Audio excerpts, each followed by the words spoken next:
বিশাল মরুপথ, পাহাড়ি পথ পাড়ি দিয়ে তায়েফের মরুজমিনে গেলেন কোরআনের দাওয়াত নিয়ে, ইমানের দাওয়াত নিয়ে। কিন্তু তায়েফের লোকেরা বিশ্বনবীর দাওয়াতকে শুধু প্রত্যাখ্যান করেই থামে নাই, তারা বিশ্বনবীর সাথে অত্যন্ত খারাপ আচরণ করেছে, বিশ্বনবীকে শারীরিকভাবে হেনস্থা করেছে, আমার নবীকে শারীরিকভাবে অত্যাচার করেছে, আমার পেয়ারা নবীর গায়ে পাথর মেরেছে, বিশ্বনবীর গা বেয়ে ঝরঝর করে রক্ত ঝরেছে, নবী জামিনের মধ্যে লুটিয়ে পড়েছেন, আবার মেরেছে, আবার নবী হাঁটতে শুরু করলেন, পেছন থেকে আবার মেরেছে, আবার নবী রক্তাক্ত হয়ে জামিনের মধ্যে লুটিয়ে পড়লেন, আবার মেরেছে। বিশ্বনবীর মতো এত সুশ্রী মানব, বিশ্বনবীর মতো এত শুভ্র মানব, বিশ্বনবীর মতো এমন চমৎকার দেহাবয়ব দিয়ে রব্বুল আলামিন কাউকে বানান নাই। এরকম চমৎকার মানুষটাকে তারা তায়েফের ওই জমিনে রক্তাক্ত করেছে। বিশ্বনবী দুনিয়ার কোনো স্বার্থের জন্য সেখানে যান নাই, নিজের কোনো লাভের জন্য, প্রাপ্তির জন্য যান নাই, তায়েফবাসীদের জাহান্নামের আগুন থেকে বাঁচাতে গিয়েছেন। ঠিক কিনা বলেন? খেয়ে না খেয়ে দিন প্রচারের কাজে নিজেকে দিয়েছ বিলিয়ে, তায়েফের কাফিরেরা চিনল না সে আলো, দুষ্ট ছেলেদের পিছু দিল লেলিয়ে, পাথরের আঘাতে ক্ষত বিক্ষত হয়ে সারা শরীর থেকে রক্ত ঝরে। হে রাসূল তোমাকে ভুলি আমি কেমন করে, হে রাসূল তোমাকে ভুলি আমি কেমন করে। পারেন না আপনারা? ধরুন আমার সাথে, হাজার ব্যথা বেদনার পরে ফিরে আসনি তুমি আপন ঘরে, দিনের আলো তুমি ছড়িয়ে দিতে চলে গেলে মদিনায় মক্কা ছেড়ে। হে রাসূল তোমাকে ভুলি আমি কেমন করে, হে রাসূল তোমাকে ভুলি আমি কেমন করে। ঠিক কিনা বলে? প্রিয় ভাইরা, তায়েফের ছেলেরা নবীকে রক্তাক্ত করলো। আমার নবী কই যাবে? কই যাবে?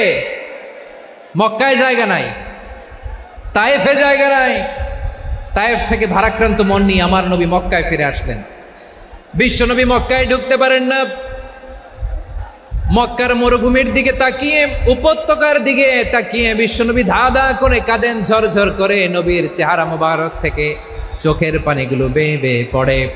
আমার জন্মস্থান, আমার শৈশব, কৈশোর, যৌবন কেটেছে এই মক্কায়, আমার এলাকায় আমি ঢুকতে পারি না। বিশ্বনবী মক্কার অনতি দূরে দাঁড়িয়ে জায়েদকে পাঠালেন, জায়েদ যাও দেখো কেউ আমাকে সাপোর্ট করার মতো আছে কিনা, যাও অমুকের কাছে যাও। জায়েদ গেলেন, তারাও প্রত্যাখ্যান করে ফিরিয়ে দেয়। বিশ্বনবী বললেন যাও অমুক লোকের কাছে যাও, তিনিও প্রত্যাখ্যান করে ফিরিয়ে দিলেন। কেউ বিশ্বনবীকে আশ্রয় দিতে রাজি হয় না। নিজ জন্মভূমিতে বিতাড়িত বিশ্বনবী, সর্বশেষ বিশ্বনবী বললেন যাও মুতঈম ইবনে আদির ঘরে যাও। মুতঈম ইবনে আদি মুশরিক, তার কাছে যাও। গেলেন, মুতঈম ইবনে আদি রাজি হয়ে গেল। সুবহানাল্লাহ বলেন। দেখেন, অনেক বিপদের সময়ও আমি নিজে সাক্ষী, সামাজিকভাবে, রাজনৈতিকভাবে কত ঝঞ্ঝা, কত ষড়যন্ত্র, কত কনস্পাইরেসি পাড়ি দিয়ে আমাদেরকে সামনে এগিয়ে যেতে হয়। এই শত্রুদের ভেতরেও একজনকে দাঁড় করিয়ে দেয় যে আল্লাহর কোরআনের জন্য রেডি হয়ে যায়। পড়েন সুবহানাল্লাহ। মুতঈম ইবনে আদি, আল্লাহ তার মনকে নরম করে দিলেন। মুতঈম বলে, মুহাম্মদ আমি তোমাকে আশ্রয় দিব। তার দুই ছেলেকে পাঠালেন, যাও খোলা তলোয়ার নিয়ে, স্কট দিয়ে, গার্ড অফ অনার দিয়ে মুহাম্মদকে মক্কায় ঢুকাও, আর বলো আমি আমান দেব। আমান কি দিব? আমান মানে সিকিউরিটি, নিরাপত্তা। সিকিউরিটি ছাড়া, আমান দেওয়া ছাড়া কেউ থাকতে পারতো না মক্কায়। দুই ছেলে বিষ্ণু ইসা ইসলামকে নিয়ে আসলো। নবী কাবার চারদিকে তাওয়াফ করলেন, নামাজ পড়লেন। আবু জাহেল, উতবা, শাইবা, ওয়ালিদ ইবনে মুগীরা সবাই দেখে, কেউ কিছু করতে পারে না, কারণ মুতঈম ইবনে আদি ঘোষণা দিয়েছেন আমি মুহাম্মদকে আমান দিয়েছি, মুহাম্মদের গায়ে যেন কেউ স্পর্শ না করে। আওয়াজ করে পড়েন সুবহানাল্লাহ। নবীর এই বিপদকালে মুহূর্তে মুতঈমের হৃদয়টারে নরম করে দিল কে? আচ্ছা, লালমনির হাটের ভাইয়েরা বলেন, এই মুতঈম কি মুসলিম ছিল না মুশরিক? সবাই বলতে হবে মুসলিম না মুশরিক। তাহলে মুশরিকের কাছ থেকে নবী পলিটিক্যাল অ্যাসাইলাম, আধুনিক রাষ্ট্রবিজ্ঞানের ভাষায় পলিটিক্যাল অ্যাসাইলাম, যেটাকে বলে রাজনৈতিক আশ্রয়, ওনার আমান বা নিরাপত্তার এই ঘোষণায় তিনি মক্কায় ঢুকলেন। যতদিন নিরাপত্তা ছিলেন।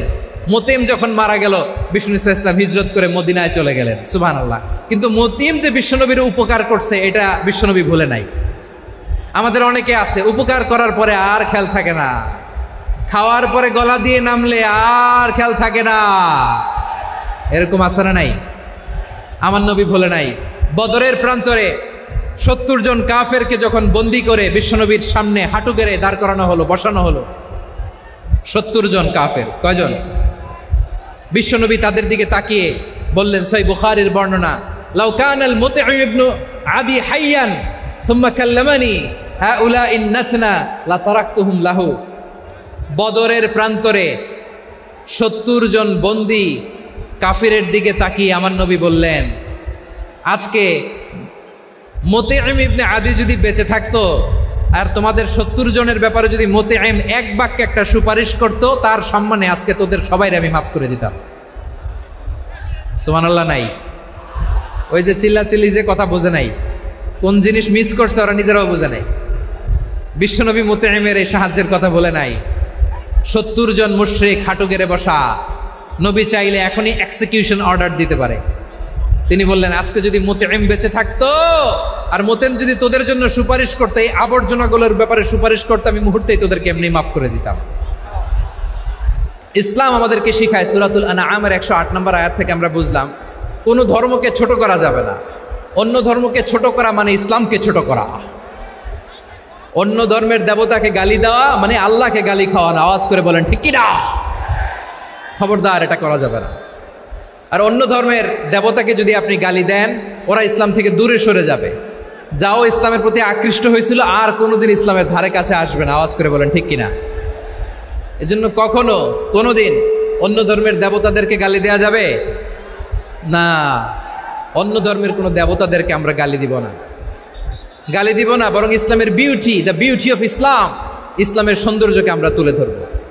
আমরা যদি বিশ্বনবী সাল্লাল্লাহু আলাইহি ওয়াসাল্লামের জীবনের দিকে তাকাই, তাহলে আমি দেখব বিষ্ণু ইসলাম মক্কাতে কিংবা মদিনাতে অন্য ধর্মের লোকদের সাথে খুব পিসফুলি লাইফ লিড করেছেন।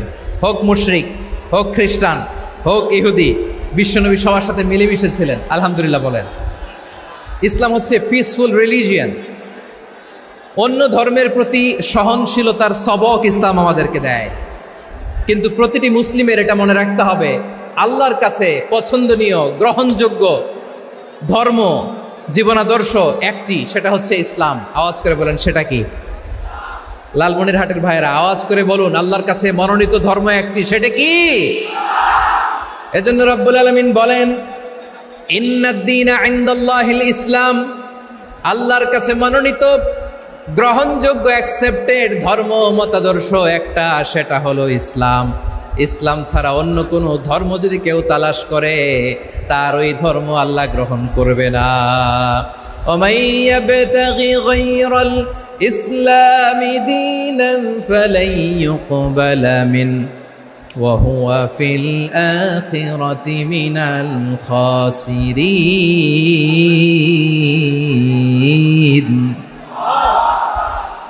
Whoever seek anything except Islam, that won't be accepted from him, and he will be loser in the day of judgment. কিয়ামতের দিন ইসলাম ছাড়া কেউ যদি অন্য কোনো ধর্ম তালাশ করেছে দুনিয়াতে, তার এই মতাদর্শ গ্রহণ করা হবে না। and he will be loser, সে হবে লুজার, ক্ষতিগ্রস্ত। হাই হাই কোম্পানির ম্যানেজার, ওর আমও শেষ, সালাও শেষ। আওয়াজ করে বলেন ঠিক কি না? এজন্য ইসলাম পেয়ে আমরা খুশি না বেজার? প্রত্যেক নামাজ শেষে আমরা আল্লাহরে বলি, আল্লাহ রাদিতু বিল্লাহি রাব্বা ওয়া বিল ইসলামি দীনা ওয়া বি মুহাম্মাদিন নাবিয়ান ওয়া রাসূলা। ও আল্লাহ, তোমারে রব হিসেবে পেয়ে আমরা খুশি। ও আল্লাহ, ইসলামকে ধর্ম হিসেবে পেয়ে আমরা খুশি। বিশ্বনবীকে আমাদের রাসূল পেয়ে আমরা খুশি। ঠিক কিনা বলেন? ইসলাম ছাড়া অন্য কোনো ধর্ম আমরা গ্রহণ করব না। ঠিক কিনা বলেন? আল্লাহর কাছে অ্যাকসেপ্টেড রিলিজিয়ান একটা, সেটা ইসলাম। তো বিশ্বনবী সাল্লাল্লাহু আলাইহি ওয়াসাল্লাম মক্কাতে কিংবা মদিনাতে খুব পিসফুলি এক্সিস্ট করেছেন, যে কোনো ধর্মের সাথে মিলেমিশে চলেছেন। তার প্রমাণ আমরা যদি রাসূল সাল্লাল্লাহু আলাইহি ওয়াসাল্লামের বায়োগ্রাফির দিকে তাকাই তাহলে দেখব তিনি মুশরিকদের সাথে পিস ট্রিটি করেছেন, শান্তি চুক্তি, পিস ট্রিটি, পিস এগ্রিমেন্ট। আপনারা হুদাইবিয়ার সন্ধির নাম শুনেছেন? আমার লালমনিরহাটের কলিজার টুকরা ভাইয়েরা, হুদাইবিয়ার সন্ধির নাম আপনারা শোনেন নাই? 6ষ্ঠ হিজরিতে বিষ্ণু ঈসা ইসলাম মুশরিকদের সাথে এই ট্রিটি করেছেন, চুক্তি। কাদের সাথে? মুশরিকদের সাথে। আমরা তো মুসলমান বসতে পারি না, আমরা দুই মুসলিম ভাই একসাথে বসে চা খেতে পারি না, গল্প করতে পারি না। বিষ্ণু ঈসা ইসলাম মুশরিকদের সাথে ট্রিটি করেছেন, হুদাইবিয়ার সন্ধি। এই সন্ধির আগে মক্কা থেকে কেউ মদিনায় যেতে পারে না, মদিনা থেকে কেউ মক্কায় যেতে পারে না, কিন্তু এই সন্ধির পরে ট্রাফিক স্বাভাবিক হয়ে গেল। মক্কার লোকেরা মদিনায় আসতে পারে, মদিনার লোকেরা মক্কায় আসতে পারে। এটাকে বলে সুলহে হুদাইবিয়া, the peace agreement of Hudaybiyyah, শান্তি চুক্তি। আমরা পৃথিবীতে এখন অনেক শান্তি চুক্তির নাম শুনি, এগুলো সব the piece treaty of Hudaibiya থেকে কপি করা। আল্লাহু আকবার। তাহলে বিশ্বনবী সাল্লাল্লাহু আলাইহি সাল্লাম তিনি যে শান্তিপূর্ণ সহাবস্থানে বিশ্বাসী ছিলেন, মুসলমানেরা যে অন্য ধর্মের প্রতি সহনশীল, তার প্রমাণ হচ্ছে এই পিস ট্রিটি। বিষ্ণু ঈসা ইসলাম মদিনায় যে কি করলেন? মদিনায় যে বিষ্ণু ঈসা ইসলাম মদিনা চার্টার করলেন, মদিনা সনদ, সাহিফাতুল মদিনা, এটার বলে মদিনা চার্টার। যে ওয়েস্টে, ইউরোপে, আমেরিকাতে তারা অনেক চার্টার করে, সব চার্টার মদিনা চার্টার থেকে কপি করা। আওয়াজ করে পড়েন সুবহানাল্লাহ। বিষ্ণু ঈসা ইসলাম মদিনায় গেলেন, মদিনাতে মুসলিম, মুশরিক, ইয়াহুদি, এই 3 ধর্মের লোক মিলে সব স্টেক হোল্ডার যারা আছে সবাইকে নিয়ে বিষ্ণু ঈসা ইসলাম মদিনা চার্টার করলেন, মদিনা সনদ। পড়েন সুবহানাল্লাহ। শুধু তাই নয়, মক্কাতে বিশ্বনবী পিস এগ্রিমেন্ট করলেন, শান্তি চুক্তি মুশরিকদের সাথে। মদিনাতে যে বিশ্বনবী মদিনা চার্টার করলেন, মদিনা সনদ করলেন ইহুদিদের সাথে। আবার মদিনাতে বিশ্বনবী ইহুদিদের সাথে পিস ডায়ালগ করলেন, ইন্টারফেথ ডায়ালগ করলেন, আন্তধর্মীয় সংলাপ করলেন, যেই সংলাপের মূল ভিত্তি ছিল তাওহীদ। মূল ভিত্তি ছিল কি? তাওহীদ। বিশ্বনবী ইহুদিদেরকে ডাকলেন, আহ্বান করলেন, কুল ইয়া আহলাল কিতাবি তাআলাউ ইলা কালিমাতিন সাওয়াইন বাইনানা ওয়া বাইনাকুম আল্লা না'বুদা ইল্লাল্লাহ ওয়া লা নুশরিকা বিহি শাইআন ওয়া লা ইয়াত্তাখিযা বা'দুনা বা'দান আরবাবাম মিন দুনিল্লাহ فإن تولوا فقولوا اشهدوا بأننا مسلمون। সুবহানাল্লাহ পড়েন। বিশ্বনবী মদিনার ইহুদিদের ডেকে বললেন, ও ইহুদিরা, শোনো শোনো, আসো এমন একটা আদর্শের প্রশ্নে আমরা একত্রিত হই, যে আদর্শের প্রচার তোমাদের নবীরাও করেছে, আমিও করি, যে আদর্শের কথা তোমাদের পবিত্র ধর্মগ্রন্থগুলোতে আছে, আমার কোরআনেও আছে, সেটা হলো তাওহীদ।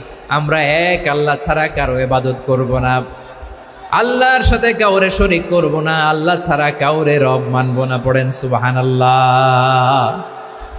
তাহলে আমার প্রিয় লালমনিরহাটের ভাইরা, মদিনাতে যে তিনি মদিনা চার্টার করলেন, মদিনা সনদ, পিস ডায়ালগ করলেন, শান্তির সংলাপ, ইন্টারফেথ ডায়ালগ করলেন, আন্তধর্মীয় সংলাপ, যার ভিত্তি ছিল তাওহীদ। সুবহানাল্লাহ পড়েন। তাহলে অন্য ধর্মের প্রতি সব সময় ইসলাম সহনশীল, টলারেন্স। যদি আপনি দেখতে চান ইসলামের নবী বিশ্ব নবীর দিকে তাকান, ঠিক কিনা বলেন? আমরা তো সংখ্যালঘুদের রাইটস প্রোটেক্ট করার জন্য কত আইন বানাই, কত বৈঠক করি, কত সংবাদ সম্মেলন করি। বিষ্ণু সাল্লাল্লাহু আলাইহি ওয়াসাল্লাম সংখ্যালঘুদের রাইটসের ব্যাপারে, অধিকারের ব্যাপারে যে কথা বলেছেন, শুনলে আপনি অবাক হয়ে যাবেন। বিশ্বনবী বলেন, আলা মান যালামা মুআহাদান আও ইনতাকাসাহু আও কাল্লাফাহু ফাওকা তাআতিহি আও কাল্লাফাহু ফাওকা তাকাতিহি আও আখাযা মিনহু শাইআন বিগাইরি তিবি নাফসিন ওয়া আনা হাজিজুহু ইয়াউমাল কিয়ামা। খবরদার, জেনে রাখো, কেউ যদি কোনো সংখ্যালঘুর উপরে অত্যাচার করে, কোনো সংখ্যালঘুর প্রাপ্য থেকে যদি কেউ কাউকে ঠকায়, সংখ্যালঘুর উপর যদি কেউ কষ্ট দেয়, কোনো সংখ্যালঘুর সম্পদ যদি কেউ জোর করে কেড়ে নেয়, আমি কিয়ামতের দিন বিশ্বনবী ওই সংখ্যালঘুর পক্ষে আর ওই মুসলমানদের বিপক্ষে বাদী হয়ে দাঁড়াবো। সুবহানাল্লাহ বলতে পারলেন না? আল্লাহু আকবার। আপনি নামাজি, আপনি মুসল্লি, আপনি হাজী সাহেব, তাহাজ্জুদ পড়তে পড়তে কপালে দাগ ফেলে দিছেন, আপনার প্রতিবেশী হিন্দু, ভাবছেন আমার তো পাওয়ার আছে, ওর জমিটা দখল করি। বিশ্বনবী বলেন কিয়ামতের দিন ওই হিন্দুর পক্ষে তোর বিরুদ্ধে আমি বাদী হয়ে দাঁড়াবো। পৃথিবীর কোন ধর্মে এরকম স্টেটমেন্ট পাবেন? পাবেন? আপনি ভাবছেন আপনি নামাজ পড়লে হাজী সাহেব কপালে দাগ ফেলায় দিলে আপনি সেলসেলায় জান্নাতে চলে যাবেন না? খবরদার। বিশ্বনবী বলেন কোন সংখ্যালঘুর উপর যদি কেউ আক্রমণ করে, তার প্রাপ্য তাকে না দিয়ে যদি তাকে ঠকায়, তার উপর জুলুম করে, তার সম্পদ যদি কেড়ে নেয়, আমি নবী, তুমি মুসলিম হইতে পারো, মুসল্লি হইতে পারো, তার পক্ষে তোমার বিপক্ষে আল্লাহর দরবারে বাদী হয়ে দাঁড়াবো। আচ্ছা লালমনিরহাটের ভাইরা, কথা বুঝতে পারলে আওয়াজ করে উত্তর দেন। বিশ্বনবী যদি কারো বিপক্ষে দাঁড়ায় কিয়ামতের দিন, আই রিপিট, আমি আবারও বলছি, বিশ্বনবী যদি কিয়ামতের দিন কারো বিপক্ষে দাঁড়ায়, ও তো সেলসেলায়া জান্নাতি, তাই না? জান্নাতি না? যে নবীর সুপারিশ ছাড়া জান্নাতের গেটও দেখা যাবে না, ওই নবী যদি বলে তোর বিপক্ষে আমি বাদী হয়ে দাঁড়াবো, ওই জান্নাতে আর ঢোকার কোনো সুযোগ আমাদের থাকবে? এখানেই শেষ না আমার প্রিয় লালমনিরহাটের ভাইয়েরা, এখানেই শেষ নয়। বিশ্বনবী বলেন মান কাতালা মুআহাদান, বুখারীর বর্ণনা, মান কাতালা মুআহাদান লাম ইয়ারাহ রাইহাতাল জান্নাহ। কেউ যদি, কোনো মুসলিম যদি অন্যায়ভাবে কোনো সংখ্যালঘুকে হত্যা করে, কোনো হিন্দুকে হত্যা করে, কোনো বৌদ্ধরে হত্যা করে, অন্যায়ভাবে কোনো মুসলিম যদি কোনো সংখ্যালঘুরে হত্যা করে, জান্নাতে যাওয়া তো দূরের কথা, ওই মুসলিম জান্নাতের ঘ্রাণও পাবে না। সেই বুখারীর বর্ণনা, মান কাতালা মুআহাদান লাম ইয়ারাহ রাইহাতাল জান্নাহ ওয়া ইন্না রিহাহা লা ইউজাদু মিন মাসিরাতি 40 আমা। যে জান্নাতের ঘ্রাণ 40 বছর দূরের রাস্তা থেকেই পাওয়া যায়। সুবহানাল্লাহ পড়েন। প্রিয় ভাইরা, এখান থেকে জান্নাতে পৌঁছতে লাগবে 40 বছর। এত দূর, কত বছর? সবাই বলেন কত বছর? এখান থেকে জান্নাতে পৌঁছতে লাগবে 40 বছর। এত দূরে থাকতেই জান্নাতের ঘ্রাণ আপনার নাকে এসে ধাক্কা মারবে। বিশ্বনবী বলেন যে ব্যক্তি কোন সংখ্যালঘুকে হত্যা করে, জান্নাতের ঘ্রাণ তো পাবেই, জান্নাতে তো ঢুকতে পারবেই না, জান্নাতের ঘ্রাণও তার নাকে লাগবে না। পড়েন নাউযুবিল্লাহ। তাহলে সংখ্যালঘুদের ব্যাপারে ইসলামে অধিকার দেয়া আছে না নাই? লালমনিরহাটের ভাইয়ের আওয়াজ করে বলেন, আমার সংখ্যালঘু হিন্দু ভাইদের রাইটস, অধিকার আমাদের ইসলামে প্রোটেক্টেড আছে না নাই? এখানেই শেষ না। বিষ্ণু ইসলাম আপনার অমুসলিম প্রতিবেশীর সাথে ভালো আচরণ করতে বলেছে। আমাদের হয় না এটা মুসলিম পাড়া, ওটা বৌদ্ধ পাড়া, হয় না? অনেক সময় হয় না এটা আমাদের মুসলিম পাড়া, ওইটা হিন্দু পাড়া, এরকম আছে না নাই? লালমনিরহাটে নাই না? আছে? হিন্দু যদি আপনার প্রতিবেশী হয় কি করবেন? ওরে কষ্ট দিবেন নাকি? কেন? ও তো হিন্দু, ও তো আমার আল্লাহরে ডাকে না, ওরে কষ্ট দিলে জায়েজ হবে না? খবরদার। বিষ্ণু ইসলাম বলেন মান কানা ইউমিনু বিল্লাহ ওয়াল ইয়াউমিল আখির ফালিউকরিম জারাহ। যে আল্লাহ বিশ্বাস করে আর আখিরাতে বিশ্বাস করে, সেজন্য প্রতিবেশীর সাথে ভালো আচরণ করে। সুবহানাল্লাহ। কলিজা জুড়ায় যায় না আমার নবীর কথাগুলো শুনলে? যে আল্লাহ বিশ্বাস করে, যে আখিরাতে বিশ্বাস করে, সেজন্য প্রতিবেশীর সাথে ভালো আচরণ করে। এখানে বলছে মুসলিম প্রতিবেশী, বলছে নামাজি প্রতিবেশী, বলছে আল্লাহওয়ালা প্রতিবেশী, বলছে না। প্রতিবেশী আস্তিক হোক নাস্তিক হোক, প্রতিবেশী মুমিন হোক মুশরিক হোক, প্রতিবেশী হইলেই তার সাথে ভালো আচরণের দরকার আছে না নাই? আমার প্রিয় লালমনিরহাটের ভাইয়েরা, বিষ্ণু ইসলাম ওনার ইহুদি প্রতিবেশীদের দেখাশোনা করতেন। আওয়াজ না শোনা যাক, আমারও তো দেখা যায়, আমারও তো দেখা যায়। তাকায় থাকেন, তাকায় থাকলে সওয়াব হবে। কোরআনের কথা যেখান থেকে হয় এদিকে তাকায় থাকলেই বরকত। তাকায় থাকেন, জি জি, মাইক, আমি তো আর মাইক ঠিক করতে আসি না এদিকে, এই মাইক ঠিক করব, ওই মাইক ঠিক করব, ওদিকে পাইলট বলবে হুজুর চলে আসেন। জি বসুন বসুন, মাশাআল্লাহ, হ্যাঁ খুব শান্ত, ঠিক আছে। পুলিশ ভাইরা না খেয়ে দিনরাত আপনারা যাতে সুশৃঙ্খল একটা প্রোগ্রাম উপহার পান এটাই চেষ্টা করতেছে, আপনাদেরকে কষ্ট দিতে আসে নাই, একটু একটু সহযোগিতা করেন। জি মাশাআল্লাহ, হ্যাঁ ঠিক আছে। আমার প্রিয় ভাইরা, প্রতিবেশী আস্তিক হোক নাস্তিক হোক, মুসলিম হোক হিন্দু হোক, তার সাথে ভালো আচরণ করতে হবে। বিষ্ণু ঈসা ইসলাম ওনার ইহুদি প্রতিবেশীর বাসায় যেতেন। কোন প্রতিবেশী? ইহুদি। আওয়াজ করে বলেন, কোন প্রতিবেশী? ইহুদি। এক ইহুদি কিশোর বিষ্ণু ঈসা ইসলামের খেদমত করতে, ইহুদি ছেলে আমার নবীর খেদমত করতো, তারা ছিল নবীর প্রতিবেশী। তো অনেক দিন হয় ইহুদি ছেলেটা আসে না, বিষ্ণুনবী খোঁজ দিলেন ঘটনা কি, একটা ইহুদি ছেলে না আমার খেদমতে আসতো, ছেলেটা কই? খোঁজ নিয়ে জানলেন ছেলেটা অসুস্থ। বিষ্ণু ঈসা ইসলাম ওই ইহুদির বাড়িতে চলে গেলেন ওই ছেলেটাকে দেখা করার জন্য, ভিজিট করার জন্য। সুবহানাল্লাহ পড়বেন না? গেলেন, যে দেখে ইহুদি ছেলেটা মুমূর্ষ, যান যান যায় যায় ভাব, বিছানায় পড়ে আছে, তার বাবা দাঁড়ানো। বিশ্বনবী তার মাথার পাশে বসলেন, মাথায় হাত বুলিয়ে দিলেন, আর ছেলেটাকে বললেন আসলিম, হে ইহুদি ছেলে আসলিম, ইসলাম ধর্ম গ্রহণ করো। তো ছোট্ট ছেলে ভাবে আমরা ইহুদি, এখন ইসলাম ধর্ম গ্রহণ করলে আব্বা যদি বকা দেয়, ফানাযারা ইলা ওয়াজহি আবি, ছেলেটা তার বাবার চেহারার দিকে তাকালো, দেখি আব্বা কি কয়, আব্বা যদি বলে তাইলে ইসলাম ধর্ম গ্রহণ করবে। ইহুদি ছেলেটা তার বাবার দিকে যখন তাকালো, ওর বাবা বলে আতি আবুল কাসিম, আবুল কাসিম যা বলে তাই করো। আবুল কাসিম হচ্ছে বিষ্ণু ঈসা ইসলামের একটা কুনিয়াত, উপনাম। আমার রাসূলের বড় ছেলের নাম ছিল কাসেম। যেমন দেখবেন আমাদের এলাকায় কারো ছেলের বড় ছেলের নাম যদি হয় আব্দুল্লাহ, এরা আব্দুল্লাহর বাপ বলে ডাকে। কারো বড় মেয়ের নাম যদি হয় ফাতেমা, এরা কি ডাকে? ফাতেমার বাপ বলে না? তো বিষ্ণু ঈসা ইসলামের বড় ছেলের নাম ছিল কাসেম। ইহুদি বাবা বলল আতি আবুল কাসেম, আবুল কাসেম যা বলে তাই শোনো, মানে মোহাম্মদ যা বলে তাই শোনো। এই কথা শুনে ছেলে সাহস পাইছে, ছেলে আবার পড়তে আরম্ভ করলো আশহাদু আল্লাহ ইলাহা ইল্লাল্লাহ ও আশহাদু আন্না মুহাম্মাদার রাসূলুল্লাহ, পড়েন আল্লাহু আকবার। বিশ্বনবীর আহ্বান শুনে ওই আহ্বানে সাড়া দিয়ে ইহুদি ছেলে শাহাদা পড়ে মুসলমান হয়ে গেল। তার হৃদয়টারে ইমানের নূর দিয়ে আলোকিত করে দিল কে?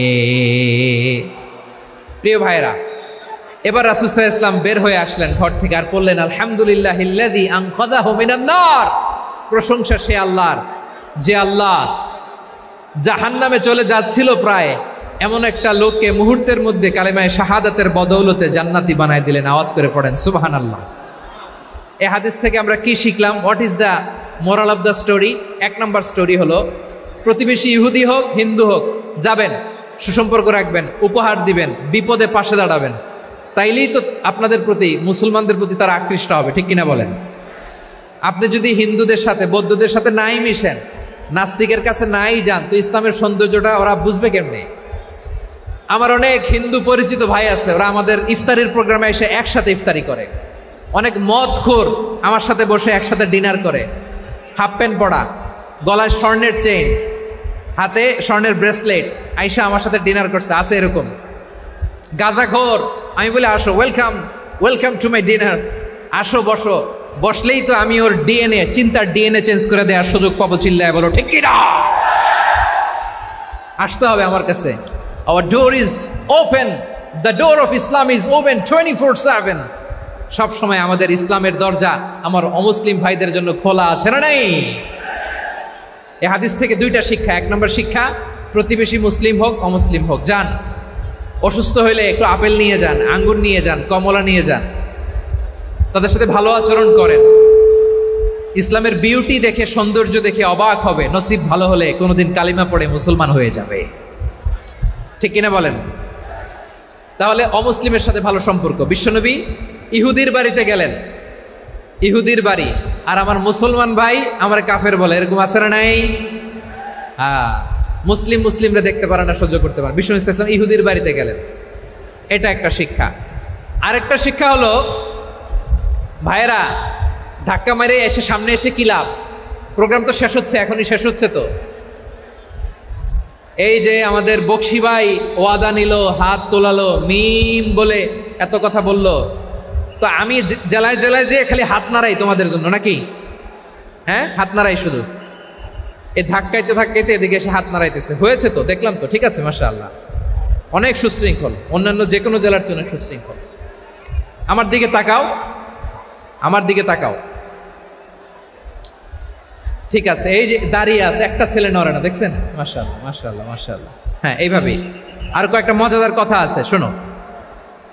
এই হাদিস থেকে আমাদের শিক্ষা হলো, আমার প্রতিবেশী যেই ধর্মের হোক আমি সম্পর্ক রাখবো। অসুস্থ হলে যাব, কি বলেন ভাইরা? যাবেন না? যাবেন না আপনারা? আচ্ছা, 2 নম্বর শিক্ষা হলো, বিষ্ণু ঈসা ইসলামের খাদেম ছিল ইহুদি, এতদিন খেদমত করলো, একদিনও বিশ্বনবী ওরে কালিমার দাওয়াত দেয় নাই। কারণ কি? বিশ্বনবী একটা ভালো সময়ের অপেক্ষা করতেছিলেন, প্রপার টাইমিং। দাঈর কাজ হচ্ছে দাঈ ইলাল্লাহ, সে হচ্ছে সুযোগ সন্ধানী।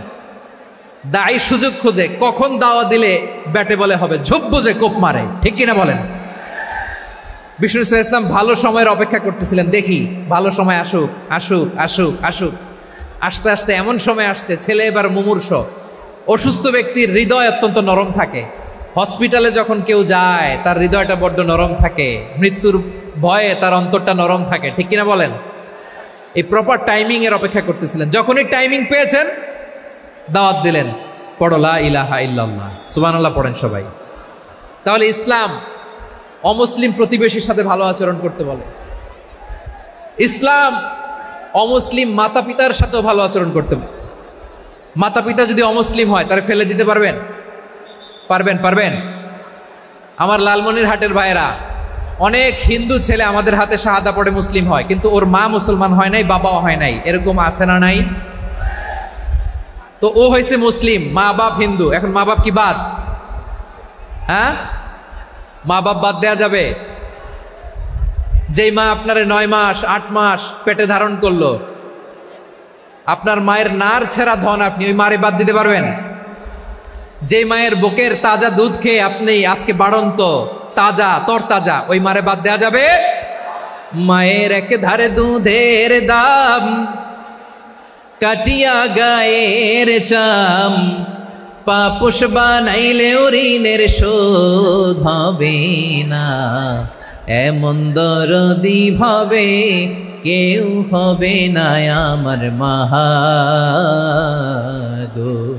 মায়ের এক ধারে দুধের দাম, কাটিয়া গায়ের চাম, পাপুষ বানাইলে ঋণের শোধ হবে না, এমন দরদি ভাবে কেউ হবে না আমার মাহাগো, ঠিক কিনা? মাকে তো বাদ দেয়া যায় না। وَقَضَى رَبُّكَ أَلَّا تَعْبُدُوا إِلَّا إِيَّاهُ وَبِالْوَالِدَيْنِ إِحْسَانًا। আল্লাহ বলে, অবধারিত 2টা ভার্ডিক্ট তোমাদের জন্য, এক আল্লাহর ইবাদত করবা আর মা বাবার প্রতি ইহসান করবা। আদেশটা কার? মা বাবার প্রতি ইহসান করতে হবে। আমার মা হিন্দু হোক, ভালো আচরণ করতে হবে, বৌদ্ধ হোক, ভালো আচরণ করতে হবে। আমার যে সমস্ত হিন্দু ভাইয়েরা মুসলিম হয়েছ, তোমাদের মা বাবা এখনো মুসলমান হয় নাই, তাদের সাথে ভালো আচরণ করতে হবে। আপনাদের খেদমত নিজে করতে হবে, অথবা খেদমতের ব্যবস্থা করাই দিতে হবে। মান্থলি যে খরচ লাগে এটা দিতে হবে। আরে তুমি এখন মুসলিম, তোমার মা বাবা হিন্দু, এখনই তো সুযোগ ইসলামের সৌন্দর্য দেখানো। এখন মা বাবা যদি দেখে, আরে এটা হিন্দু থাকতে তো বদমাইশ ছিল, বেয়াদব ছিল, কি এমন ধর্ম সে গ্রহণ করলো যেটা গ্রহণের সাথে সাথে সে পাল্টে গেল? কি এমন ধর্ম সে গ্রহণ করেছে যেটা তার জীবনকে আলোকিত করে দিয়েছে? নসিব ভালো হইলে তারাও কালিমা পড়ে মুসলমান হয়ে যাবে। বিষ্ণু ঈসা ইসলামের স্ত্রীর নাম ছিল আয়েশা রাদিয়াল্লাহু তাআলা আনহা, আবু বকর রাদিয়াল্লাহু তাআলা আনহুর মেয়ে। আবু বকর রাদিয়াল্লাহু তাআলা আনহুর আরেক মেয়ের নাম হচ্ছে আসমা। কি নাম? দুজনই আবু বকর রাদিয়াল্লাহু তাআলা আনহুর মেয়ে, আসমা আর আয়েশা। নাম দুইটা কেমন লাগে? আসমা নামটা কেমন লাগে? আয়েশা নামটা কেমন লাগে? সবার ভালো লাগে নাই? নাম দুটো আপনাদের ভালো লাগে? লালমনিরহাটে অনাগত যদি কন্যা সন্তান হয়, যদি মনে চায় আসমা রেখে দিতে পারবেন। যদি মনে চায় আয়েশা রেখে দিয়েন। দেশে বিদেশে এয়ারপোর্টে রাস্তাঘাটে শুধু বলে হুজুর একটা নাম দেন, আমার ছেলের একটা নাম দেন, মেয়ের একটা নাম দেন। তো আমার মনে আছে যশোরের 8 দিনের মাহফিলে আমি একটা দুইটা নাম দিয়েছিলাম। আজকে লালমনিরহাটের এই প্রোগ্রামে কন্যা সন্তান যদি হয় 2টা নাম দিলাম, আসমা কিংবা আয়েশা। ইনশাআল্লাহ পড়েন। 2জন বোন, এক মায়ের না, বাবা এক মা 2জন। আয়েশা রাদিয়াল্লাহু তাআলা আনহার মায়ের নাম উম্মে রুমান, আর আসমা রাদিয়াল্লাহু তাআলা আনহার মায়ের নাম কুতাইলা বিনতে আব্দুল উজ্জা। আবু বকর রাদিয়াল্লাহু তাআলা আনহু 4টা বিয়ে করেছিলেন। তো একই ঘটনা ঘটেছে এই ফ্যামিলিতে। আসমা ইসলাম ধর্ম গ্রহণ করে মুসলিমা, কিন্তু তার মা কুতাইলা মুশরিকা। আই রিপিট, বোঝার জন্য আমি আবারও বলি, আসমা রাদিয়াল্লাহু তাআলা আনহা মুসলিমা, আর আসমার মা কুতাইলা, আওয়াজ করে বুঝে থাকলে বলেন, আসমার মা মুশরিকা। তার মানে মেয়ে মুসলিম, মা অমুসলিম, ভেজাল আছে না নাই? কিন্তু কুতাইলা আর ধৈর্য ধারণ করতে পারে না। নার ছেড়া ধন, কলিজার টুকরা ধন, কলিজার টুকরা সন্তান। আসমারে দেখতে বড্ড মন চায়। সাইয়েদানা আসমা রাদিয়াল্লাহু তাআলা আনহা মক্কা থেকে হিজরত করে মদিনায় চলে গেলেন হুদাইবিয়ার পর। যখন মক্কা মদিনার ট্রাফিক স্বাভাবিক হলো, মক্কার লোক মদিনায় যায়, মদিনার লোক মক্কায় আসে। কুতাইলা কলিজার টুকরা সন্তান আসমারে দেখার জন্য কিছু উপহার নিয়ে বিশাল মরুপথ পাড়ি দিয়ে মক্কা থেকে মদিনায় যায়। সুবহানাল্লাহ বলেন। এখন মা আসছে মেয়ের সাথে দেখা করতে, মেয়ে তো আর দেখা দেয় না। মেয়ে ভাবছে আমার মা তো মুশরিকা, অপবিত্রা, তার সাথে কি দেখা দেয়া যাবে? বিশ্বনবীর দরবারে চলে গেলেন। সুবহানাল্লাহ বলেন। কি সৌভাগ্যবান ছিল তারা, মাসলা জানার দরকার হলেই নবীর দরবারে চলে যেত। ঘরে বউয়ের সাথে ঝগড়া হলে নবীর দরবারে চলে যেত। অনেক সাহাবী বলে আমার পেটে ক্ষুধা লাগলো আমি নবীর কাছে চলে যেতাম, কারণ নবীর চেহারার দিকে তাকালেই আমার পেটের ক্ষুধা মিটে যেত। সাইয়েদানা আসমা রাদিয়াল্লাহু তাআলা আনহা বিশ্বনবীর কাছে চলে গেলেন, যে বললেন ইয়া রাসূলুল্লাহ ইয়া হাবিবাল্লাহ ইন্না উম্মি কাদিমাতুন ইলাইয়া ওয়া হিয়া রাগিবা। আমার মা মক্কা থেকে অনেক দূর মরুর পথ পাড়ি দিয়ে উপহার সামগ্রী নিয়ে মদিনায় আমার সাথে দেখা করতে এসেছে গো নবী। আমার জানতে বড্ড ইচ্ছে হয় আমি আমার মুশরিকা মায়ের সাথে একটু দেখা করতে পারবো কিনা। আফা আসিলুহা, আগে যেমনি আমি আমার মায়ের সাথে ভালো আচরণ করতাম, যেমনি আমি আমার মায়ের সাথে সদাচরণ করতাম গো নবী, এখন আমি মুসলিমা মা মুশরিকা, এখনো কি আগের মতো সদাচরণ করতে পারবো নাকি? বিশ্বনবী বললেন নাম সিলিহা, হ্যাঁ রে আসমা, অবশ্যই অবশ্যই, আগে ঠিক যেমন তুমি তোমার মায়ের সাথে ভালো আচরণ করতে এখনো তেমনি আগের মতো ভালো আচরণ করবা। আওয়াজ করে পড়েন সুবহানাল্লাহ। কি ইসলাম আমরা পেয়েছি! কত ব্রড মাইন্ডেড আমাদের ইসলাম, কত ওপেন মাইন্ডেড ইসলাম, কত ওপেন আপ করতে পারে, চিন্তা করতে পারেন। বিষ্ণু বললেন হ্যাঁ অবশ্যই, নাম সুলিহা, আগে যেমনি ভালো আচরণ করছো আসমা এখন ওইরকমই করো, পারলে আরো বাড়ায় করো। সুবহানাল্লাহ বলেন। তাহলে আমার যে হিন্দু ভাইয়েরা, হিন্দু বোনেরা, ইমানের বদৌলতে দৌলতে আপনি ধন্য হয়েছেন, আপনার আম্মা আব্বা এখনো মুসলমান হয় নাই, তাদের জন্য দোয়া করেন, তাদের জন্য দোয়া করেন, আল্লাহ যেন তাদেরকেও ইমানের দৌলত দান করে। আমরা সবাই পড়ি আমিন, আরো জোরে পড়েন আমিন। এখন বলেন ইসলাম কি ন্যারো মাইন্ডেড রিলিজিয়ান না ব্রড মাইন্ডেড? লালমনিরহাটের যুবক ভাইরা আওয়াজ করো, ইসলাম কি ন্যারো মাইন্ডেড না ব্রড মাইন্ডেড? কতটা ব্রড মাইন্ডেড দেখেন। বিশ্বনবী সাল্লাল্লাহু আলাইহি সাল্লাম অমুসলিমরা যদি নবীকে উপহার দিত, ওই উপহারও বিশ্বনবী গ্রহণ করতেন। সুবহানাল্লাহ পড়েন। আপনার অমুসলিম বন্ধু যদি উপহার দেয় সেটাও আপনি নিতে পারবেন, যেটা নেওয়া জায়েজ। কিন্তু আপনার বন্ধু যদি আপনার মদের বোতল দেয়, নিতে পারবেন? হ্যাঁ, মদের বোতল দিলে পারবেন না। আপনার বন্ধু যদি আপনার পর্ক দেয়, পর্ক, শুকরের গোশত মিশ্রিত কোনো খাবার, ওটা নিতে পারবেন না। হালাল যে কোনো জিনিস নিতে পারবেন। বিশ্বনবী সাল্লাল্লাহু আলাইহি ওয়াসাল্লাম অমুসলিমদের দেয়া হাদিয়া গ্রহণ করতেন। কেমন নবী ছিলেন? আমার নবীরে চিনে নেন, আমার নবীর অ্যাটিটিউড জেনে নেন। বিশ্বনবী সাল্লাল্লাহু আলাইহি ওয়াসাল্লাম যখন কোনো জনপদে যেতেন 3টা অপশন নিয়ে যেতেন। প্রিয় ভাইয়ের আওয়াজ করে বলতে হবে, কোনো জনপদে গেলে আমার নবীর অপশন থাকতো কয়টা? আমার মতো 3 আঙ্গুল উঁচু করে দেখান আর বলুন আমার নবী কোন জনপদে গেলে কয়টা অপশন নিয়ে যেতেন? 1 নম্বর অপশন আসলিম তাসলাম। নতুন এলাকায় গেলে বলতেন আসলিম তাসলাম, ইসলাম ধর্ম গ্রহণ করো, শান্তিতে থাকবা, আমার ভাই হয়ে যাবো, আমরা ভাই ভাই। ইসলাম মানো, আমরা ভাই ভাই। অপশন নাম্বার কত? 1। যদি বলে না ইসলাম মানবো না, ওকে, অপশন নাম্বার 2, মুসলিম হওয়ার দরকার নাই, লা ইকরাহা ফিদ্দিন, ইসলামে কোনো বাড়াবাড়ি নাই। খ্রিস্টান আছো থাকো, বৌদ্ধ আছো থাকো, ইহুদি থাকতে চাও থাকো, কিন্তু আমরা যেহেতু রিজিওনাল সুপার পাওয়ার, আমাদের আন্ডারে থাকো, ট্যাক্স দিয়া থাকো, এটার বলে জিজিয়া। আলেম যারা আছেন বুঝবেন এটার আরবিতে কি বলে, জিজিয়া। You pay us the tax, we will give you the security. তোমরা ট্যাক্স দিবা, আমরা সিকিউরিটি দিব। ইসলাম, ইসলাম মানো শান্তিতে থাকবা, ভাই ভাই, আমরা ভাই ভাই। অপশন নাম্বার 2, ট্যাক্স দাও, আমরা নিরাপত্তা দিব, মুসলিম হওয়া লাগবে না।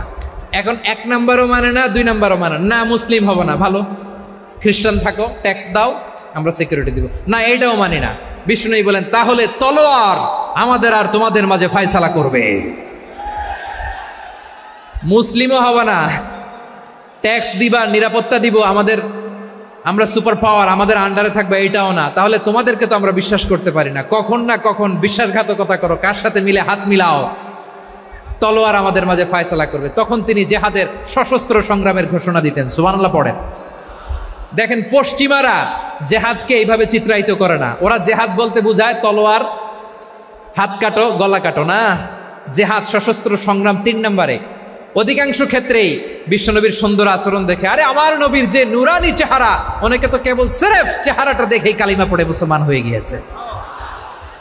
যারা মুসলিম হয় নাই তারা তাদের ইসলামেই বলবৎ ছিল, ট্যাক্স দিয়ে ইসলামের আন্ডারে ছিল। যারা এটাও মানে নাই ওইটাও মানে নাই, তাদের বিরুদ্ধে জেহাদ।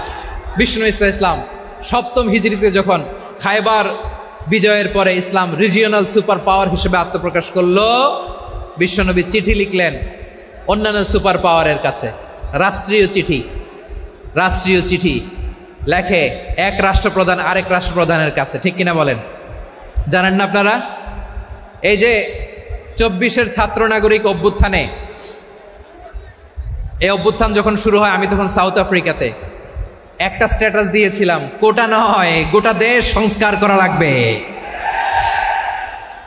শুধু বাংলাদেশ নয়, সারা বিশ্বের বাংলা ভাষাভাষী লোকেরা এই আন্দোলনের সাথে সমর্থন তারা করেছে, এটাকে সাপোর্ট করেছে, তারা সমর্থন দিয়েছে। আমাদের ইউনাইটেড আরব আমিরাতের বাংলাদেশি ভাইয়েরা তারা সেখানে রাস্তায় নেমে এসেছিল, জানেন? ওইখানে ডেমনস্ট্রেশন করা যায় না, সেখানকার সরকার তাদেরকে যাবজ্জীবন দিয়েছিল। তখন আমাদের এই যে প্রধান উপদেষ্টা ডক্টর মোহাম্মদ ইউনূস সরাসরি G2G বলে, এটারে G2G, government to government, G2G, উনি চিঠি লিখলেন যে তাদেরকে, ইউর হাইনেস, হে সম্মানিত আমির, আপনি আমার এই চিঠির কারণে আমার সম্মানে এই 53 জন বাংলাদেশিকে মাফ করে দেন। এই চিঠির বদৌলতে বেকসুর খালাস পেয়ে গিয়েছিল আমাদের ভাইরা, জানেন না এই ঘটনা আপনারা? তাহলে গভর্নমেন্ট টু গভর্নমেন্ট চিঠি দেওয়া হয়। 7ম হিজরিতে বিষ্ণু ইসলাম সব সুপার পাওয়ারের কাছে চিঠি দিলেন, রোমান সম্রাটের কাছে, পারস্য অধিপতির কাছে, মিশরের অধিপতির কাছে, সবার কাছে চিঠি লিখলেন। চিঠির ভাষা ছিল এরকম, মিন মুহাম্মাদিন রাসূলিল্লাহ ইলা মুকাওকিস আযীমিল কিবত, মুহাম্মদ রাসূলুল্লাহর পক্ষ থেকে মিশরের বাদশার কাছে, আসলিম তাসলাম, ইসলাম মানো শান্তিতে থাকবা, সালামুন আলা মান ইত্তাবাআল হুদা, শান্তি তার জন্য যে হেদায়েতের অনুসরণ করে। সুবহানাল্লাহ পড়েন।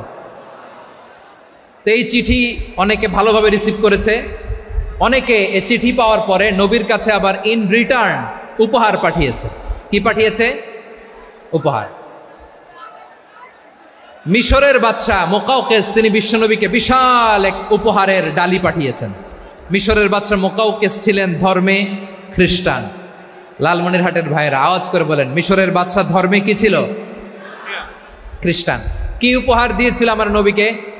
শুনতে মনে চায়? আওয়াজ নাই লালমনিরহাটের গলায়, শুনতে মনে চায়?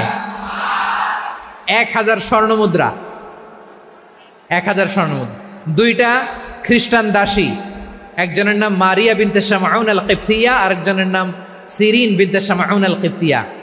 একজন খ্রিস্টান দাস 20 থান কাপড় জামা বানানোর জন্য, আমরা নবী যেন সেলাই করে জামা বানাতে পারে এজন্য 20 থান কাপড়, 20 থান ফাইন গার্মেন্ট, সুবহানাল্লাহ পড়বেন না?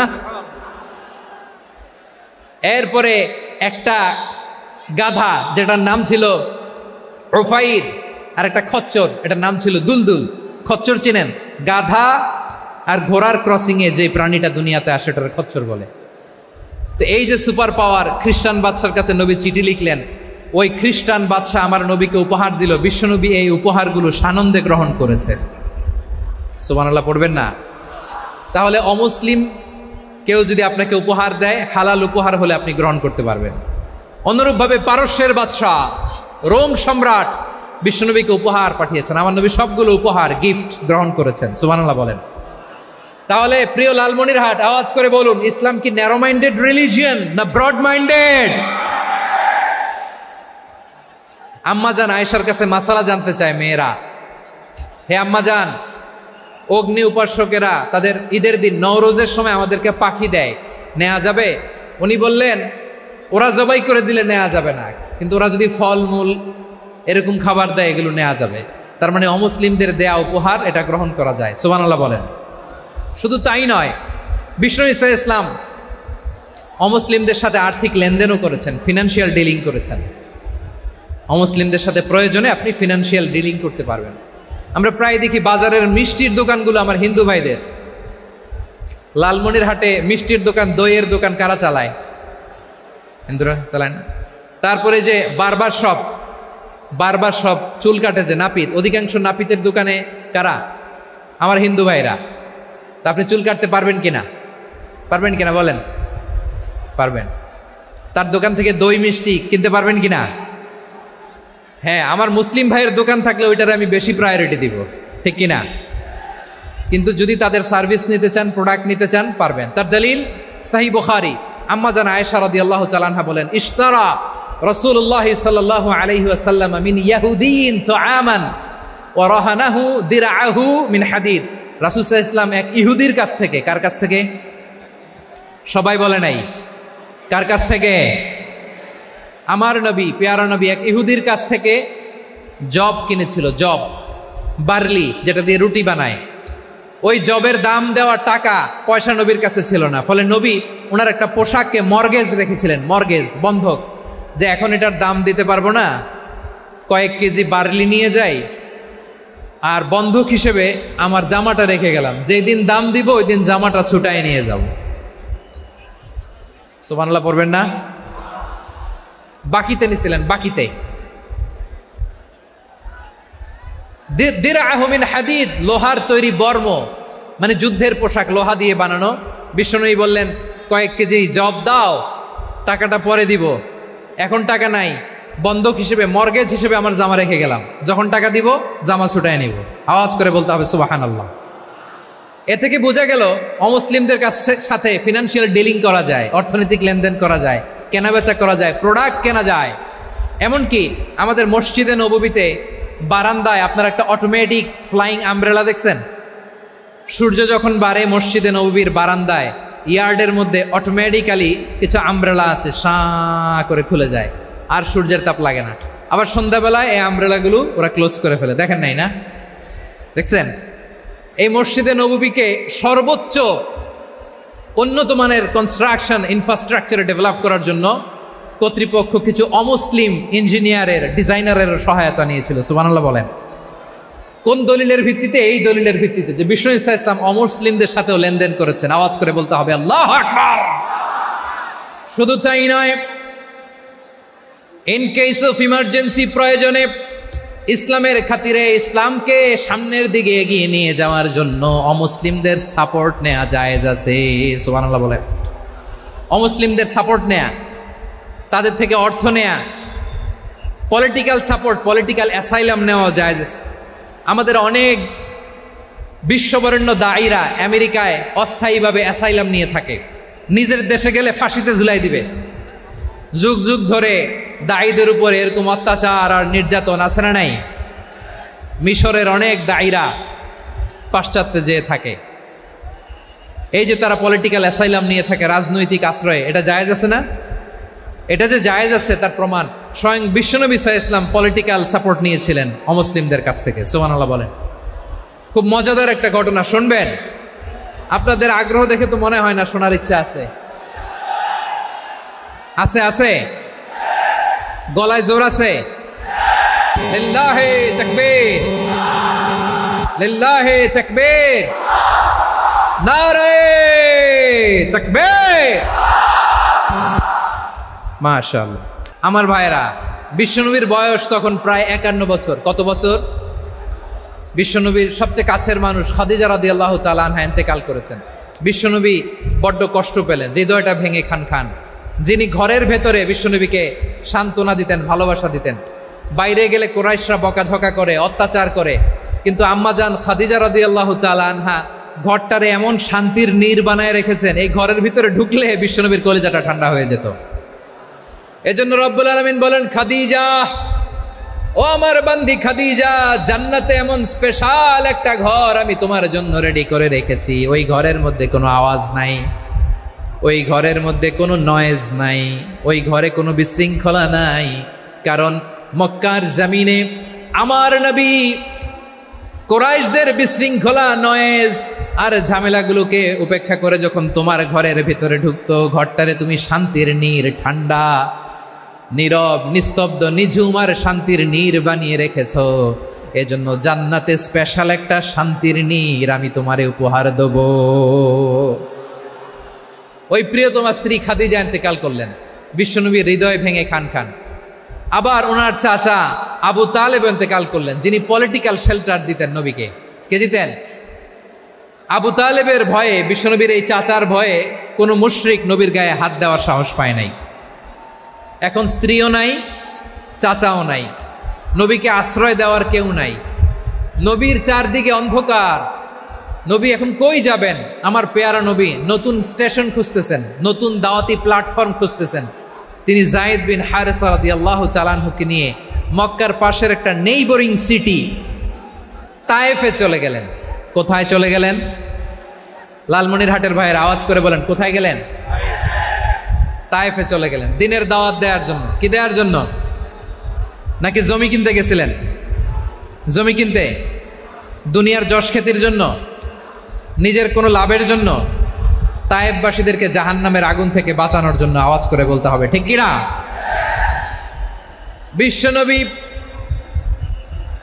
বিশাল মরুপথ, পাহাড়ি পথ পাড়ি দিয়ে তায়েফের মরুজমিনে গেলেন কোরআনের দাওয়াত নিয়ে, ইমানের দাওয়াত নিয়ে। কিন্তু তায়েফের লোকেরা বিশ্বনবীর দাওয়াতকে শুধু প্রত্যাখ্যান করেই থামে নাই, তারা বিশ্বনবীর সাথে অত্যন্ত খারাপ আচরণ করেছে, বিশ্বনবীকে শারীরিকভাবে হেনস্থা করেছে, আমার নবীকে শারীরিকভাবে অত্যাচার করেছে, আমার পেয়ারা নবীর গায়ে পাথর মেরেছে, বিশ্বনবীর গা বেয়ে ঝরঝর করে রক্ত ঝরেছে, নবী জামিনের মধ্যে লুটিয়ে পড়েছেন, আবার মেরেছে, আবার নবী হাঁটতে শুরু করলেন, পেছন থেকে আবার মেরেছে, আবার নবী রক্তাক্ত হয়ে জামিনের মধ্যে লুটিয়ে পড়লেন, আবার মেরেছে। বিশ্বনবীর মতো এত সুশ্রী মানব, বিশ্বনবীর মতো এত শুভ্র মানব, বিশ্বনবীর মতো এমন চমৎকার দেহাবয়ব দিয়ে রব্বুল আলামিন কাউকে বানান নাই। এরকম চমৎকার মানুষটাকে তারা তায়েফের ওই জমিনে রক্তাক্ত করেছে। বিশ্বনবী দুনিয়ার কোনো স্বার্থের জন্য সেখানে যান নাই, নিজের কোনো লাভের জন্য, প্রাপ্তির জন্য যান নাই, তায়েফবাসীদের জাহান্নামের আগুন থেকে বাঁচাতে গিয়েছেন। ঠিক কিনা বলেন? খেয়ে না খেয়ে দিন প্রচারের কাজে নিজেকে দিয়েছ বিলিয়ে, তায়েফের কাফিরেরা চিনল না সে আলো, দুষ্ট ছেলেদের পিছু দিল লেলিয়ে, পাথরের আঘাতে ক্ষত বিক্ষত হয়ে সারা শরীর থেকে রক্ত ঝরে। হে রাসূল তোমাকে ভুলি আমি কেমন করে, হে রাসূল তোমাকে ভুলি আমি কেমন করে। পারেন না আপনারা? ধরুন আমার সাথে, হাজার ব্যথা বেদনার পরে ফিরে আসনি তুমি আপন ঘরে, দিনের আলো তুমি ছড়িয়ে দিতে চলে গেলে মদিনায় মক্কা ছেড়ে। হে রাসূল তোমাকে ভুলি আমি কেমন করে, হে রাসূল তোমাকে ভুলি আমি কেমন করে। ঠিক কিনা বলেন? প্রিয় ভাইরা, তায়েফের ছেলেরা নবীকে রক্তাক্ত করলো। আমার নবী কই যাবে? কই যাবে? মক্কায় জায়গা নাই, তায়েফে জায়গা নাই। তায়েফ থেকে ভারাক্রান্ত মন নিয়ে আমার নবী মক্কায় ফিরে আসলেন। বিশ্ব নবী মক্কায় ঢুকতে পারেন না। মক্কার মরুভূমির দিকে তাকিয়ে, উপত্যকার দিকে তাকিয়ে বিশ্বনবী ধা ধা করে কাঁদেন, ঝরঝর করে। নবীর চেহারা মোবারক থেকে চোখের পানিগুলো বেয়ে বেয়ে পড়ে। আমার জন্মস্থান, আমার শৈশব, কৈশোর, যৌবন কেটেছে এই মক্কায়। আমার এলাকায় আমি ঢুকতে পারি না। বিশ্বনবী মক্কার অনতি দূরে দাঁড়িয়ে জায়েদকে পাঠালেন, জায়েদ যাও দেখো কেউ আমাকে সাপোর্ট করার মতো আছে কিনা, যাও অমুকের কাছে যাও। জায়েদ গেলেন, তারাও প্রত্যাখ্যান করে ফিরিয়ে দেয়। বিশ্বনবী বললেন যাও অমুক লোকের কাছে যাও, তিনিও প্রত্যাখ্যান করে ফিরিয়ে দিলেন। কেউ বিশ্বনবীকে আশ্রয় দিতে রাজি হয় না। নিজ জন্মভূমিতে বিতাড়িত বিশ্বনবী, সর্বশেষ বিশ্বনবী বললেন যাও মুতঈম ইবনে আদির ঘরে যাও।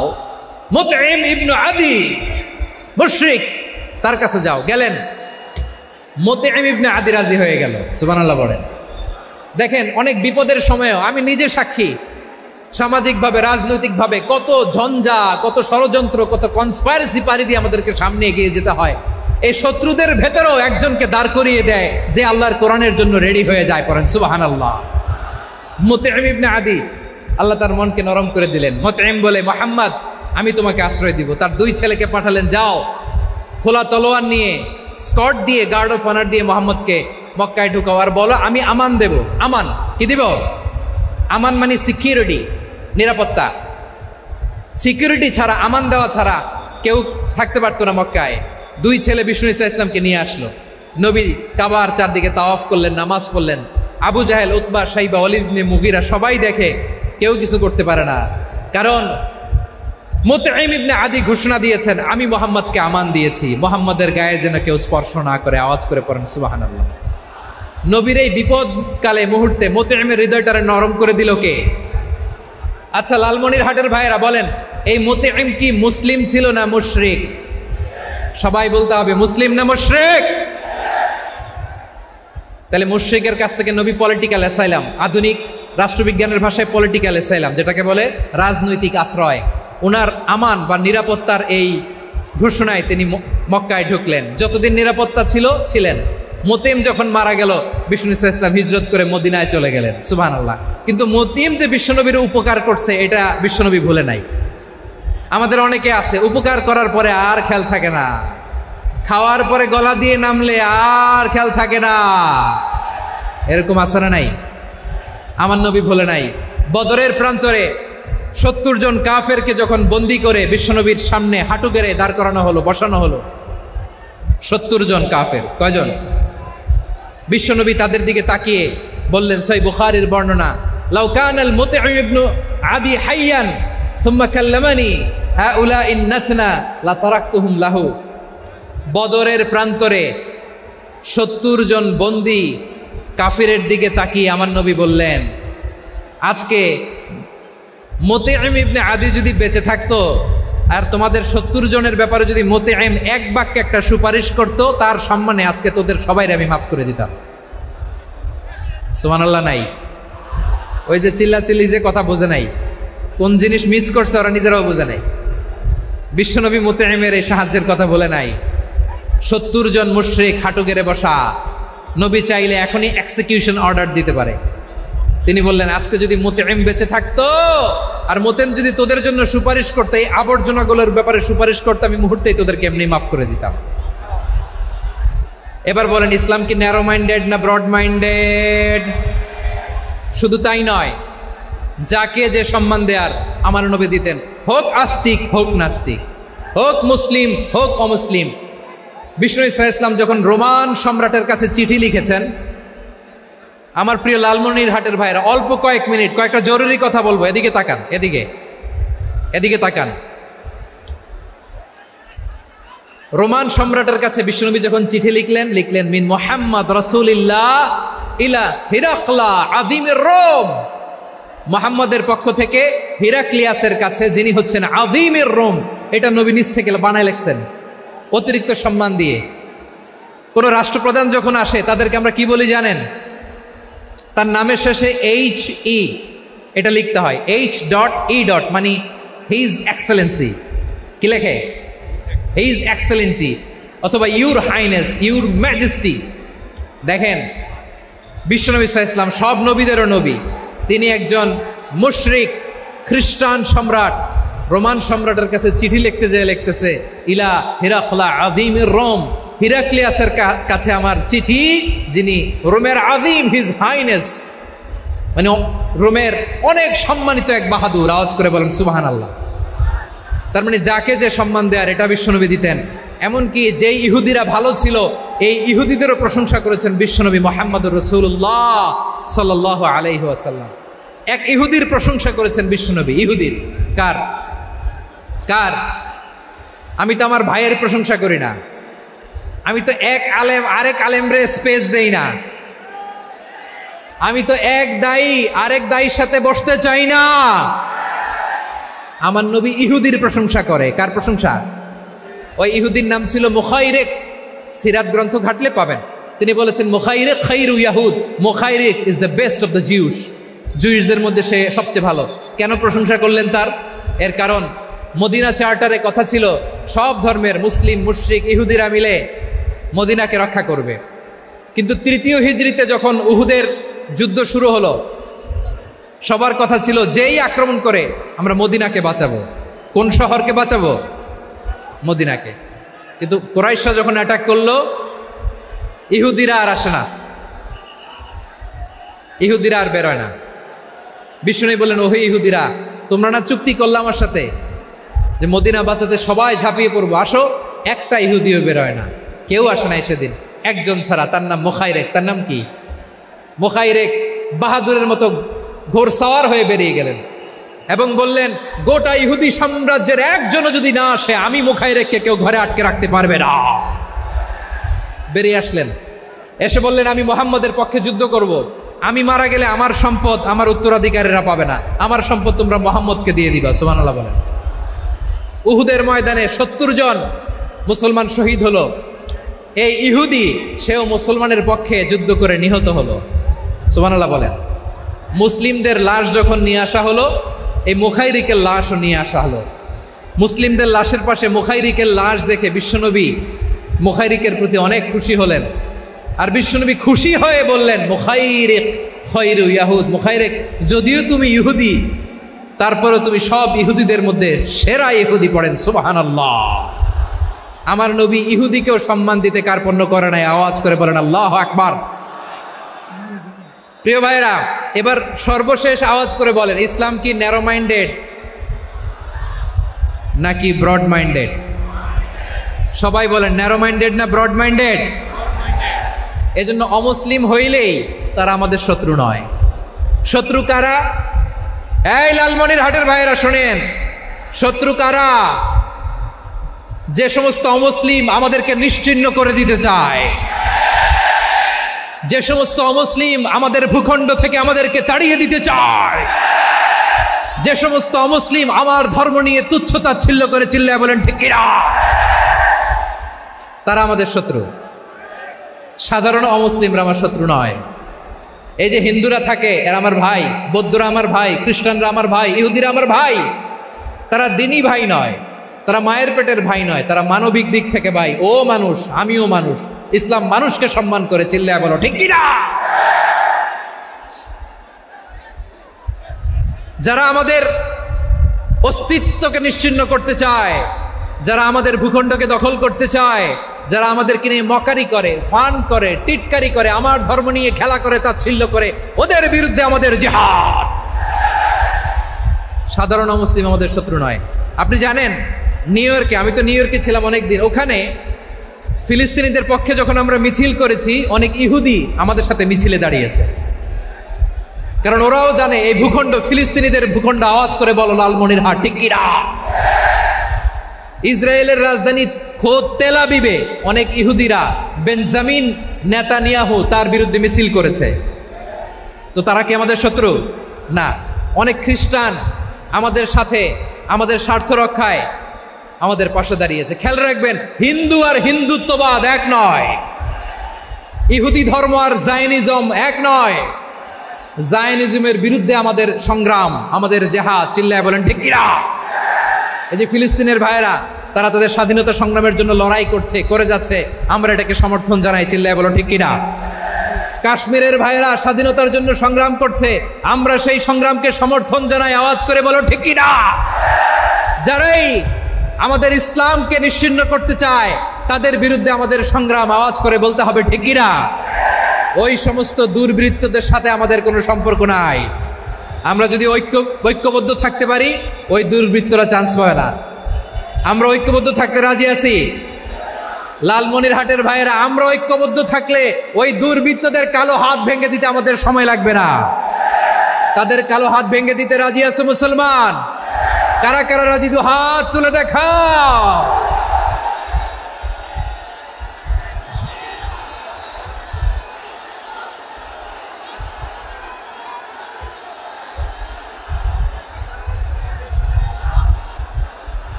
আমার প্রাণ প্রিয় লালমনিরহাটের ভাইয়েরা, শত্রু কাফের আর অশত্রু কাফেরের মধ্যে পার্থক্য আছে না নাই? আবু তালেবও মুশরিক, আবু জাহেলও মুশরিক, কিন্তু দুই মুশরিকে পার্থক্য আছে না নাই? আবু তালেব নবীর চাচা, মুশরিক, মারা গিয়েছে মুশরিক অবস্থায়, কিন্তু আজীবন আমার নবীকে আগলে রেখেছে, আমার নবীকে সাপোর্ট করেছে, ভালোবেসেছে। আবু জাহেলও মুশরিক, মারা গিয়েছেও মুশরিক হিসেবে, আজীবন আমার নবীর বিরুদ্ধাচারণ করেছে। আবু জাহেলের শক্তি, সামর্থ্য, স্ট্র্যাটেজি, প্ল্যান সব আমার নবীর বিরুদ্ধে ছিল। এই আবু জাহেলের কারণে একটা দিন শান্তিতে আমার নবী মক্কায় ঘুমাতে পারে নাই, চিল্লায় বলেন ঠিক কিনা। এজন্য রব্বুল আলামিন বলেন, লা ইয়ানহাকুমুল্লাহু আনিল্লাযীনা লাম ইউকাতিলুকুম ফিদ-দীন ওয়া লাম ইখরিজুকুম মিন দিয়ারিকুম আন তাবাররুহুম ওয়া তুকসিতু ইলাইহিম ইন্নাল্লাহা ইউহিব্বুল মুকসিতিন। আল্লাহ বলে, গোলামেরা শোনো শোনো, যে সমস্ত অমুসলিম তোমাদের সাথে ধর্মযুদ্ধে লিপ্ত হয় না, তোমাদের বিরুদ্ধে যে সমস্ত অমুসলিম অস্ত্র ধরে না, যে সমস্ত অমুসলিম তোমাদেরকে তোমাদের জন্মস্থান থেকে, ভূখণ্ড থেকে তাড়িয়ে দেয় না, তাদের সাথে ভালো আচরণ করতে আমি আল্লাহ নিষেধ করি নাই। তাদের সাথে সদাচরণে কোনো নিষেধাজ্ঞা নাই, বরং তাদের সাথে সদাচরণ করো, এটাই আমি আল্লাহ চাই। তাহলে আমার যে অমুসলিমরা আমাদের সাথে শত্রুতা করে না, তুচ্ছতাচ্ছিল্য করে না, আমাদের ভূমি থেকে আমাদেরকে উচ্ছেদ করতে চায় না, আমাদের বিরুদ্ধে অস্ত্র ধরে না, ওই অমুসলিম ভাইদের সাথে আমাদের কোনো দ্বন্দ্ব আছে? কোনো বিরোধ আছে? বরং আছে ভালোবাসা। বরং আছে কি? এই ভালোবাসা দিয়ে আমরা বিশ্ব জয় করবো। রাজি আছে মুসলমান? আমাদের পুঁজি ভালোবাসা। আমাদের পুঁজি কি?